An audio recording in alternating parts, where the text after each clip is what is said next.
it's Michele from endometriosis Motherhood.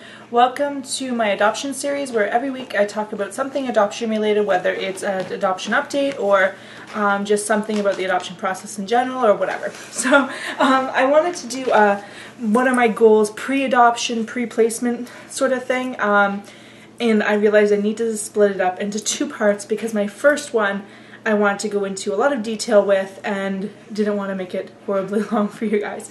So welcome to part one of pre-placement goals. So my very first goal is to save money. Save. As you know, the adoption is going to cost me about $15,000 to $20,000. Even though I'm hoping to fundraise at least half of that, it's not guaranteed I'm going to fundraise that much, and I still need to come up with the other part out of my own pocket. So here are some of the ways I am saving. First off, I have two checking accounts, and they're both at no-fee banks. So one is at ING, or now Tangerine, and the other one is at PC Financial. I'm in Canada, so I don't know US banks, but I'm sure out there is some no-fee bank that you can go with. But anyway, so I have those bank accounts. Where I live, there are no banks here anyway, so having a fee bank isn't any different for me than having a no-fee bank. With the no-fee banks, you just don't have, at least with the ones that I'm dealing with, there are no branches, there's no in-person tellers, so things are done either online or by mail or by phone. So I save a lot of money. My previous bank that I was with, I was paying about $15 a month in fees. $15 a month. On top of that, I was paying like email transfer fees and bank machines if I took money out using a different bank machine, or if I was shopping in the States and I took out money, I was paying fees all over the place. So probably about $20, $25 a month in fees for that bank account. Now the only fees I pay are if I take out money from a machine that is not their own, or if I go to the States and I take out money. So between $1, $2 per time. And the difference is I don't do that unless I am in the city. And even then, it's very rare because I use debit, which doesn't cost me anything. And with the US, when I go to the US, I usually put it on my credit card because my credit card doesn't charge me any fees for having it in US funds. So that's where one of the major things is with my banks. I save a lot of money. Also, it allows me to have multiple savings accounts. So with my ING, now Tangerine, I have just one savings account, but with my PC I have multiple. So I have a separate bank account, savings account for Sholva, my dog. Because he's in Dog Scouts, we do have fees that come along with that. So every month I put a little bit of money in there, and then when it comes for things with him, it comes out of there. I also have one for randomness, so right now that is my cruise fund, which I'll talk about that in a little bit. And then the third one I'm using for my adoption stuff. So anytime a donation comes in, it goes into there. Any money that I'm saving is going into that adoption bank account, and that is totally separate. So I kind of have an idea of what I can spend for depending on what I'm using it for. So my first actual big thing with saving money is no shopping. I am on a strict no shopping ban. There are some exceptions for this. Clothes as needed, so I needed the clothes from Old Navy for the agency stuff, so I obviously bought those. I'm doing another Old Navy shop sometime next week, where I am going to get some t-shirts for up here, because I have clothing in the city and then I have clothing here, and I don't like transferring it back and forth because I end up paying overweight luggage fees, and also I pay per pound for my luggage to come from the major Winnipeg city to up here. So I don't like to bring clothes back and forth when I don't need to. So I will be buying more t-shirts for up here, and I'm going to buy some capris for when the weather's warmer here, and then I will bring those back to the city, and then I will probably bring one back up because usually it's not warm enough up here to be wearing capris for a long time, so I don't usually like to have them here, but I do need to get some. And I have $30 off of my order for Old Navy because of my previous order, so I will be saving money there. Baby clothes. My exception for baby clothes is just for the summer. No shopping new. This is only for the summer because there are some clothing that I do need. If I were to get a placement, I need some clothes right away. My mom works for a thrift store and she gets a discount on the very cheap clothes, plus she often has gift certificates for there, so I will probably stock up on some baby clothes there. If she's using the gift certificates, obviously they'll be free. If she's not, they're usually between 50 cents and $1 per item with her discount. So if I end up getting 24 outfits, that's going to cost me $12. I'll do a haul video when I do some shopping. I'm really hoping she'll let me do it. She's not very much for me buying things ahead of time, which is like totally the opposite of my personality, but I'm slowly trying to talk her into the fact that if I get a placement, I need clothes then. And I would rather do that than wait till I get a placement in Manitoba and then have to shop at Old Navy and stuff and pay $13, $14 an outfit, $20 an outfit. My third exception is gadgets. I'm like really bad for buying lots of different things. Like I just bought a grill last month and a bread maker last month. And I'm really bad for buying stuff that I don't need. So my new thing is only as needed. Like I need a vacuum cleaner, so I bought a vacuum cleaner. My current one literally spits out dirt, so yes, I needed a vacuum cleaner. So I found the cheapest one that I could get with good reviews. So I bought that. It was $100. So that's the vacuum cleaner I got. Or if it's going to save me money is my other exception. So for instance, I'm kind of tempted to buy a yogurt maker next year because if you watch my grocery haul videos, I've been eating yogurt a lot. So I've been eating like $11, $12 worth of yogurt every week. So I feel like a yogurt maker would make everything cheaper. I'm going to have to crunch the numbers to see if it really will make a difference. I would like to make it with almond milk, so that might bump the price up a bit in terms of me making it myself. But it will also be better for me, I feel, compared to just buying it pre-made. If I do make it with normal milk here is pretty expensive, but it might still end up being cheaper. So anyway, that's my no shopping. And no books. No books. None. I have so many books on ebooks and normal books. My normal books I don't have here because there's no point because I'm not paying to ship them up here. But we have a library full of books. Plus I probably have at least 500 ebooks that I have not read. So not happening. I also have access to my library, like in Ontario. I have access to that library. It has digital ebooks and stuff like that that I can borrow. So I have access to that. So there's no point for me to buy books. Also, no stuff for the dog. Shulva was getting bark boxes, which is a subscription box for dogs, and that subscription was up this month, so I canceled that so I wouldn't renew. Every month he gets a toy plus some treats, and it's really helpful because where we live there's no way to get treats and toys unless I buy them online, and then it's expensive. So the bark box was awesome. But really he has a lot of toys right now, he has a lot of treats right now, and we're going to the city soon, like to Ontario for the summer, and I don't bring most of his stuff back there because there's no need, because he has toys there, and if he absolutely needs to have something, I can get it for him while there. So I've canceled that for now. I might start it again in the fall, depending on what shape his toys are in and how much treats we have here. I might start again in the fall or closer to Christmas or something, or maybe after Christmas, we'll see. So nothing for him.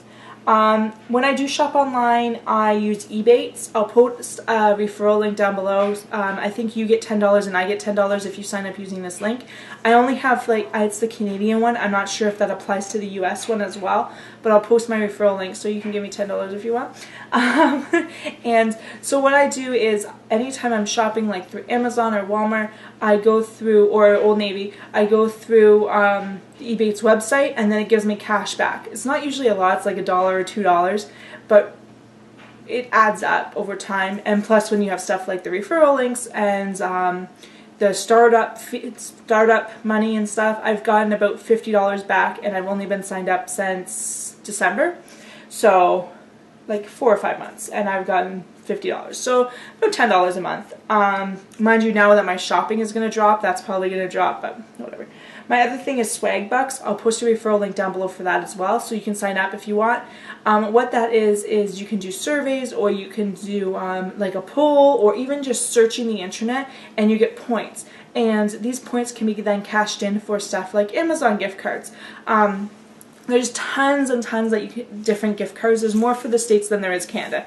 But the Amazon gift cards I like because they are cheaper, like less points for the amount. So normally if you want a $5 gift card, it's 500 points. With the Amazon ones, it's 450 points. So it doesn't seem like 50 points is a lot, but when you get up to like $50, $100 in gift cards, it really does make a difference. So I use Swagbucks a lot. I have probably got at least a couple $100 in Amazon gift cards, or what was the other one? Amazon.ca and Amazon.com have been my two ones. I think there's probably something else in there that I've ordered a gift card for, but I can't recall. They have good food gift cards and stuff too. Another one that I'm thinking of saving up for instead of Amazon gift cards is Southwest gift cards. As you probably know, I want to take baby on a trip when baby is born and when baby is in my arms and when baby can legally leave the country. So I want to go to Disney, and the Swagbucks will really help with that. Right now I'm kind of just letting them pile up, and then I'll decide later once I actually have a placement, depending on finances and stuff at the time, if I want to use that towards an Amazon gift card and get baby stuff, or if I want to use it towards a Southwest gift card for the flights. So that's what I use Swagbucks for. And really, like, I earn probably about 50 Swagbucks a day, which is about 50 cents a day. So it doesn't seem like a lot, but I mean, that's 15 bucks a month. So between that and the Ebates, I'm doing about $25 a month in just not even having to do any extra work, really. Swagbucks also does the same as Ebates, where you can do a shop and then get points back for shopping. So it works out about the same as Ebates, like 1-2%. So I might switch over to Swagbucks instead of doing Swagbucks and Ebates and see how that goes. But I'm not sure what websites, like shopping websites, Swagbucks uses. So anyway, so that is some ways that I'm making money versus saving money, kind of. Another thing with saving money is groceries. I'm like, have so much food in my house. I really don't need any more groceries, so I need to stop buying stuff I don't need. Fruits and veggies, I think, are going to be it. Mostly frozen, but I probably will get some fresh, like bananas and stuff. So limited groceries. I may or may not do another gluten-free grocery haul in May, like end of May, beginning of June. I hesitate to do it because I'm leaving end of June, so I really don't know if I want to put in $200 in groceries just to not use them until September. So what I might do instead is, one of the times that I'm in the city, I might just go pick up a couple gluten-free stuff, like gluten-free bread mix is my one big thing I really want right now because I have the bread maker. So I might just do a quick little grocery shop while there. It'll be cheaper because I'm not paying for shipping, and just do that while in the city. I'll have to see how long I'm in the city and what my finances are like while I'm in the city, because I have like all the adoption expenses at the same time, so I'll have to see what's going on there. So in terms of the summer is my biggest, most expensive time of the year. When I'm in the summer, during the summer I'm in the city, and Christmas isn't as bad because I'm only there for 2 weeks, but in the summer I'm there for 2 months. I'm out a lot, I eat out a lot, I'm spending money all over the place. I'm in the States, like grocery shopping and clothes shopping. So this year I'm really going to try to cut that down.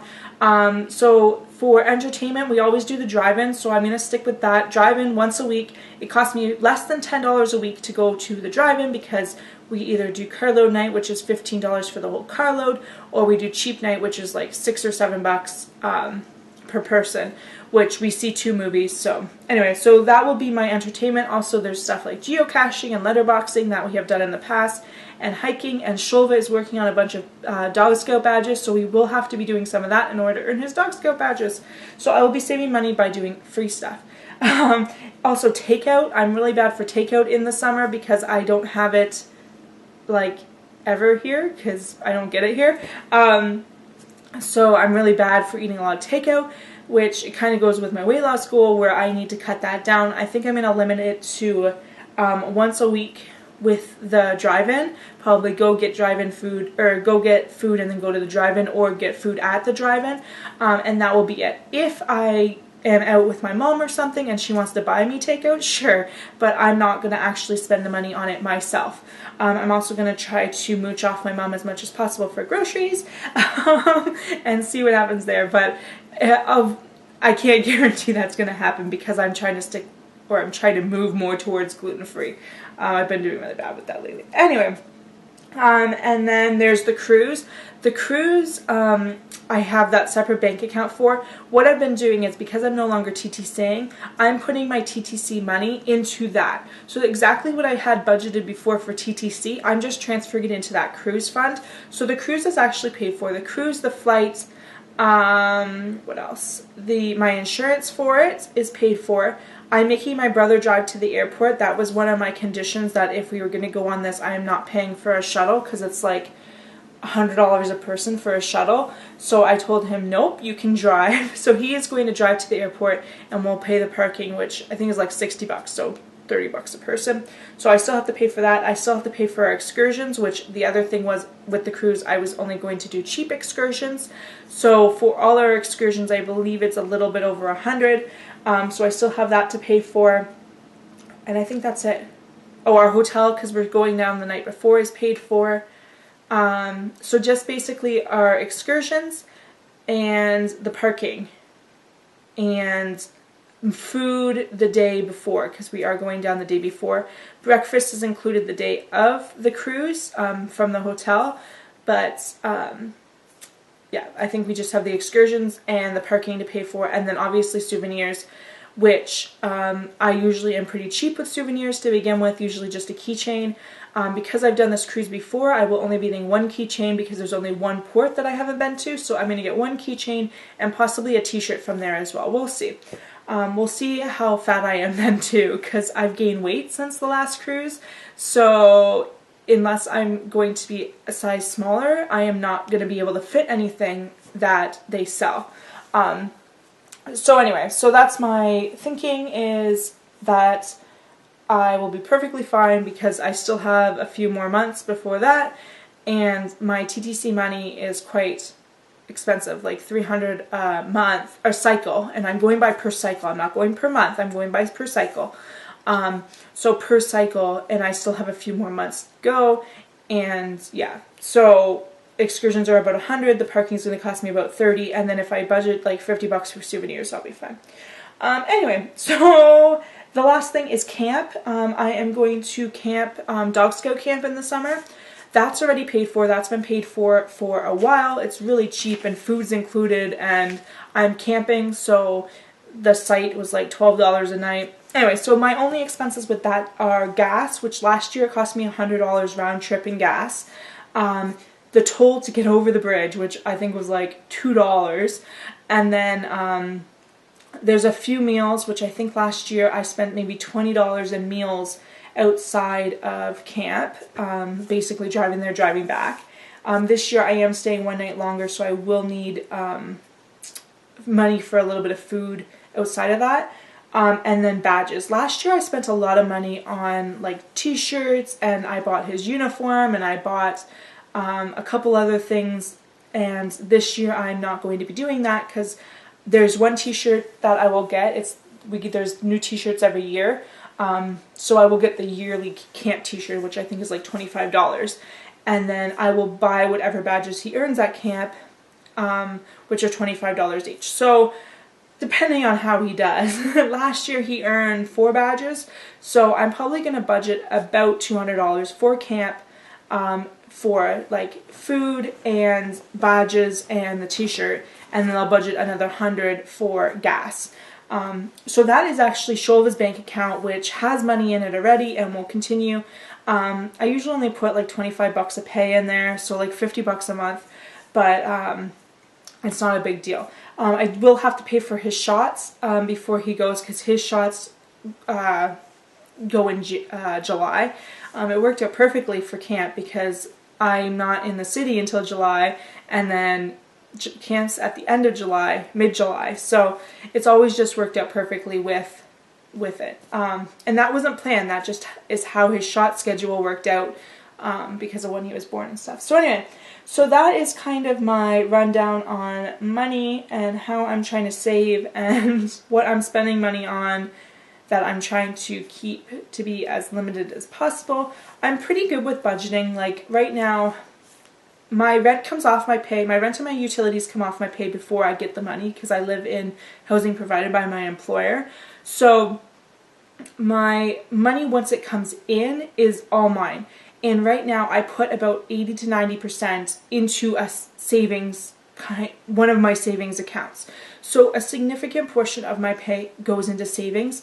My only expenses are my internet, my phone, like my landline. My cell phone's prepaid, and I only do that when I'm in the city, and I usually only put like 20 bucks on it. So my landline, my internet, my car insurance, because I do have a car in Ontario that I'm paying for insurance for. My parents pay the repairs and usually gas for it. I have pet insurance on my dog because if anything were to happen to him, it's extremely expensive to do any vet stuff. So I have that, and then I have my student loan payments plus my credit card, which now has money on it, like money owing on it. I was paid off, but now I'm not because of adoption stuff. So I'm working on that too.